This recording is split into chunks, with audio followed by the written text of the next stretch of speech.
ఏమైంది Babar bro? Test మ్యాచ్లలో captaincy comeback ఇచ్చుకుంటానే ఫస్ట్ మ్యాచ్ వెస్టిండీస్తో ఓడిపోయినావు కదా. అట్లేం లేదు గిల్లు, టెస్ట్ మ్యాచ్లు ఆడక చాలా రోజులు అయ్యేసరికి అట్లా ఓడిపోయినావు. అంటేగా వెస్టిండీస్ వాళ్ళు ఎప్పటికీ టెస్ట్ మ్యాచ్లు ఆడుకుంటుంటారు అనుకుంటున్నావా? వెస్టిండీస్ వాళ్ళకి వచ్చిందే T20 క్రికెట్, కానీ మీరు వాళ్ళతోనే టెస్ట్ మ్యాచ్ ఓడిపోయారు. వెస్టిండీస్ వాళ్ళు కనీసం T20 క్రికెట్ అన్నా మంచిగా ఆడతారు, వీళ్ళు అది కూడా ఆడారు కదా గిల్లు. కరెక్ట్ చెప్పినవు జైస్వాలు. ఇంకో టెస్ట్ మ్యాచ్ ఉన్నది గిల్లు, అలా చూపిస్తాం మా పర్ఫార్మెన్స్ ఏందో. అయినా బాబర్ భయ్య 2 రోజులు టైం ఉన్నది, 200 కొట్టాలి. వెస్టిండీస్ మీదనే అది కూడా కొట్టలేకపోయారు. ఇక నెక్స్ట్ మీరు ఇంగ్లాండ్తోనే ఆడతారు. చూడు గిల్లు, మా పిల్లగాళ్ళు కాపరేట్ చేయకపోతే నేనేం చేస్తా చెప్పు? సెకండ్ ఇన్నింగ్స్లో నేను అవుటే కాలేదు, 58 రన్స్ కొట్టిన. వచ్చిన వాళ్ళు వచ్చినట్టు అవుట్ అయిపోయిలు, లేకుంటే ఖచ్చితంగా చేజ్ చేసి గెలిపించేటోని. అది కాదు బాబర్ భయ్య, ప్రపంచంలో ఏ బ్యాట్స్మెన్ అయినా టెయిల్ ఎండర్స్ తోని బ్యాటింగ్ చేసేటప్పుడు ఓవర్లో 5వ బాల్ వాళ్ళకు సింగిల్ తీసిచ్చి ఒక్క బాల్ ఆపుకోలరా అయ్యా అని చెప్తారు. కానీ నువ్వేమో టెయిల్ ఎండర్స్కి ఫస్ట్ బాలే సింగిల్ తీసిచ్చి వాళ్ళు ఆడతా అంటే నువ్వు చూసుకుంటూ కూర్చున్నావు. అంటే టీం ఓడిపోతే ఓడిపోయింది, కానీ నేను మాత్రం అవుట్ కావద్దని ఫిక్స్ అయినావా ఏంది? మరి లేకపోతే ఎప్పటికీ మేమే బ్యాటింగ్ ఆడితే ఎట్లా? మా బౌలర్లకు కూడా బ్యాటింగ్ రావాలని వాళ్ళని ఎంకరేజ్ చేసిన. గిల్లు, టెయిల్ ఎండర్స్తోని బ్యాటింగ్ చేసి గెలిపించడానికి ఈ బాబర్ అజమ్ని బెన్ స్టోక్స్ అనుకుంటున్నావా, లేకుంటే కుసాల్ పెరారా అనుకుంటున్నావా? అవుట్ అయితే మ్యాచ్ ఆయన వల్లనే పోయిందని ఎక్కడ మింగుతారో అని భయపడి బౌలర్లకు బ్యాటింగ్ ఇచ్చి ఆయన వేరే సైడ్ నిలబడ్డాడు. అయినా బాబర్ బ్రో, కెప్టెన్ అంటే అందరు ముందుని నడిపిస్తారు, కానీ నువ్వు మాత్రం వెనుకుండి నడిపిస్తావు. హైలైట్, ఒక్క మ్యాచ్ ఓడిపోగానే ఏం మాట్లాడతాళ్ళు? నెక్స్ట్ మ్యాచ్లా మా బాబర్ చేసే కెప్టెన్సీ బ్యాటింగ్ ఎట్లుంటుందో చూడుల్లి. రిజు డాన్సర్, నువ్వు కూడా ఉన్నావు ఆ టీంలో. టెస్ట్ మ్యాచ్లలో బ్యాటింగ్ చేసుడు అంటే ప్రతి బాల్కి అపీల్ చేసినంత ఈజీ కాదు గిల్లు. వీళ్ళు మ్యాచ్ ఓడిపోవడానికి సగం కారణం రిజు ద డాన్సరే. వికెట్ కీపింగ్ చేయంటే డాన్స్ చేస్తాడు, బ్యాటింగ్ చేయంటే ఓ 10 బాల్ అవుట్ అయిపోతాడు. నెక్స్ట్ మ్యాచ్లో రిజు ద డాన్సర్, ఈ బాబ్జీ ద కింగ్ ఎట్లా గెలుతామో చూడులి. ఏ మాటకు ఆ మాట చెప్పుకోవాలవే. వెస్టిండీస్ వాళ్ళే మిమ్మల్ని ఇంత దారుణంగా విసికిల్లంటే నెక్స్ట్ మీరు ఇంగ్లాండ్తో ఆడబోయే సిరీస్ ఎంత ఎంటర్టైనింగ్ ఉంటుందో ఊహించుకుంటేనే ఆగలేకపోతున్నా. గిల్లు భయ్య, మీరు మీ శ్రీలంకతోని సిరీస్ ఆడుకోరాదుల్లి, మా గురించి మీకెందుకు? ఏదో ఒక రోజు టెస్ట్ ఛాంపియన్షిప్ గెలిచి చూపిస్తాం. ఉన్న 9 టీంలల్లా టెస్ట్ ర్యాంకింగ్స్లో మీరే 9వ పొజిషన్లో ఉన్నారు. సపరేట్గా ఇంగ్లాండ్తో సిరీస్ క్యాన్సిల్ చేసుకొని ఏ జింబాంబేతోనో బంగ్లాదేశ్తోనో ఆడుకోల్లి. ధోని అన్న పాండ్యా మన టీంలోకి వస్తాడని జోరుగా ట్రేడింగ్ వార్తలు నడతాని, నిజమేనా? నాకు కూడా తెలియదు తమ్ముడు, చూడాలి. అది కాదు ధోని అన్న, పోయిన సంవత్సరమే నాకంటే ఎక్కువ ఫ్యాన్ బేస్ ఉన్న సంజు శాంసన్ని పట్టుకొచ్చిళ్ళు, ఇప్పుడు ఆయన కంటే ఎక్కువ ఫ్యాన్ బేస్ ఉన్న హార్దిక్ పాండ్యాని పట్టుకొస్తా అంటారు. ఇక నేనేం చేయాలి చెప్పు? కెప్టెన్సీ చేయాలి తమ్ముడు, నువ్వు కెప్టెన్వి అంటే టీంలకు వాళ్ళిద్దరు వచ్చినా కానీ కెప్టెన్ నేనే అంటావా? టీంలో నేనుండగానే కెప్టెన్సీ చేసినావు, ఇక వాళ్ళెంత తమ్ముడు?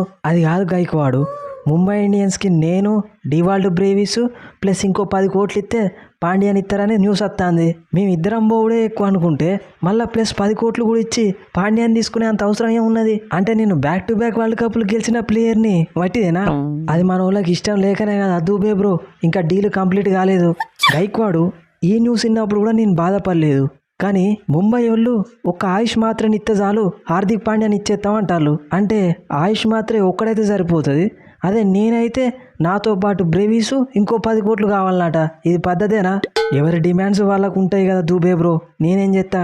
అయినా రాజస్థాన్ రాయల్స్ టీంకి వైభవ్ సూర్యవంశీ ఎట్లనో మన టీంకి ఆయుష్ మాత్రే అట్లా, అందుకే మన వాళ్ళు ఇత్తలేరు కావచ్చు. ఒకవేళ నన్ను ట్రేడ్ చేసిల్లా అనుకో, ఎందుకు ట్రేడ్ చేసిల్లా అని బాధపడేటట్టు ఆడతా. బాధపడకుతే దూబే, IPL అన్నాక అట్లే ఉంటుంది, అట్నుంచి ఇటు ఇట్నుంచి అటు పోతూనే ఉంటారు. నేను బాధపడు సంగతి పక్కకు పెట్టు, నాకంటే ఎక్కువ బాధపడాల్సింది నువ్వు. నేనెందుకు బాధపడాలి దూబే? నన్ను ట్రేడ్ చేస్తారని న్యూస్ వేస్తలేదు కదా. ఇక్కడనే నువ్వు లాజిక్ మిస్ అవుతానో గైక్వాడు. ప్రస్తుతం ముంబై ఇండియన్స్ టీంకి మంచి కెప్టెన్ కావాలి, రోహిత్ అన్న రిటైర్మెంట్ ఇస్తే మంచి ఓపెనింగ్ బ్యాట్స్మెన్ కావాలి. ఆ 2 నువ్వు చేస్తావు. అయినా కానీ కనీసం వాళ్ళు నిన్ను ఫ్రీగా కూడా అడుగుతలేరు. కనీసం నన్ను, బ్రేవిస్ని, ఆఖరికి కొత్త పిల్లగాడు ఆయుష్ మాత్రని కూడా అడుగుతారు తప్ప నీ జోలికి కూడా ఎవరు వస్తలేరు. ఏంది దూబే బ్రో అంత మాట అన్నావు? అంతే కదా లాజిక్. పాండ్యా ఇటు వస్తే వాళ్ళకు కెప్టెన్ కావాలి, ఓపెనింగ్ బ్యాట్స్మెన్ కావాలి, అయినా కానీ నిన్ను అడుగుతలేరు. మనం అడిగేది ఉంటే ఎప్పుడో డీల్ క్లోజ్ చేసేటోళ్ళం కదా తమ్ముడు. ఏంటి ధోని అన్న ఏమో అన్నావు? ఏం లేదు గైక్వాడు, ఒకవేళ నిన్ను అడిగినంత మాత్రాన మనం ఇస్తావా? నువ్వు మన టీం కెప్టెన్ అని చెప్తాను నాకు అంతే. సంవత్సరానికి ఓ ప్లేయర్ని పట్టుకొస్తానప్పుడే నాకు అర్థమైంది నేను కెప్టెన్గా ఉంటానా ఉండనా అని. చూద్దాం ట్రేడ్ ఏమవుతుందో. తమ్ముడు, ముంబై వాళ్ళు ఆట చెన్నైతోని డీలింగ్ జరుపుడే కాకుండా ఇటు మన డీసీతో కూడా జరుపుతారంట. నిన్ను ప్లస్ నన్ను ఇస్తే వాళ్ళు హార్దిక్ పాండ్యాని ట్రేడ్ చేస్తారట. మంచిదే కదా పటేల్ అన్న, ఇక్కడుండి నేను చేసేది ఏమున్నది, కనీసం ప్లేయింగ్ లెవెల్లో కూడా తీసుకుంటలేరు. ముంబై ఇండియన్స్కి పోతే మంచి ఓపెనింగ్ చేయొచ్చు. నీకంటే ఛాన్స్ దొరుకుతలేదు తమ్ముడు. నేను ఈ డీసీ టీంకి కెప్టెన్ని కదా, అక్కడికి పోతే నన్ను కెప్టెన్ చేస్తారా? వచ్చే సంవత్సరం నువ్వు ఇక్కడున్నా కెప్టెన్ ఉండవని న్యూస్ వస్తుంది. అంతే అంటావా? మరి పోదామంటావా? పంపిస్తే పోదాం, మన చేతిలో ఉన్నది. ఏ పాండ్యా బ్రో, చెన్నైలోకి పోయి ఏం చేస్తావు కానీ సప్పుడేగా డీసీలోకి రా, కుమ్మేద్దాం. మన ఇద్దరం ఒకటే టీంలో ఉన్నామంటే వారు వన్ సైడ్ అయిపోవాలి. నా చేతిలో ఉన్నది రాహుల్ బ్రో, ఇళ్ళకు పంపిస్తే గల్లకే అత్తా. అంతేగాని ముంబై ఇండియన్స్లో మాత్రం ఉండా అని ఫిక్స్ అయిపోయినట్టున్నావు. ఉండా అని నేను ఫిక్స్ అయినా, ఉంచుకోనని వాళ్ళు ఫిక్స్ అయ్యిళ్ళు. ఇక ఏం చేస్తాం? పాండ్యా తమ్ముడు, అసలు నువ్వు పోవాల్సింది చెన్నైలకో ఢిల్లీలకో కాదు, ఇంకో టీం ఉన్నది. అలా గనక నువ్వు పోతే కథ వేరే ఉంటుంది. ఇంకో టీమా? అదేంటిదన్నా?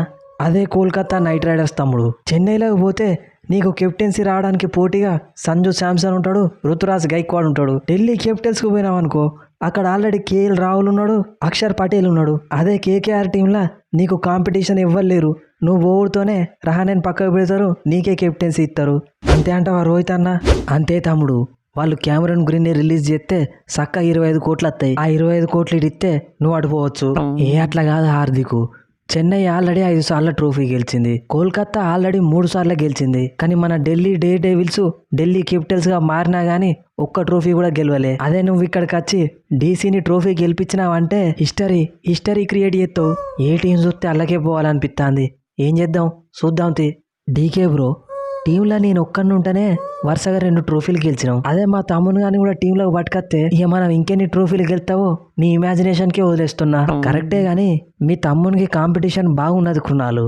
చెన్నై, డీసీ, కేకేఆర్ ఎంతకైనా తెగించేటట్టున్నారు. అరే అందరు ప్లేయర్లు చీప్గానే దొరకాలంటే దొరుకుతారు డీకే బ్రో. అంటే అన్నదమ్ములు ఇద్దరు కలిసి ఒకటే టీం కాడితే బాగుంటుంది అంటాను. ఒక్కసారి ఇమాజిన్ చేసుకో, మేమిద్దరం కలిసి బ్యాటింగ్ బౌలింగ్ చేస్తే ఎట్లుంటుందో ఊహించుకోవడానికే ఎక్సలెంట్ ఉన్నది తమ్ముడు. ఆల్రెడీ ట్రోఫీ గెలిచినట్టే అనిపిస్తుంది. Anyway we will try our level best.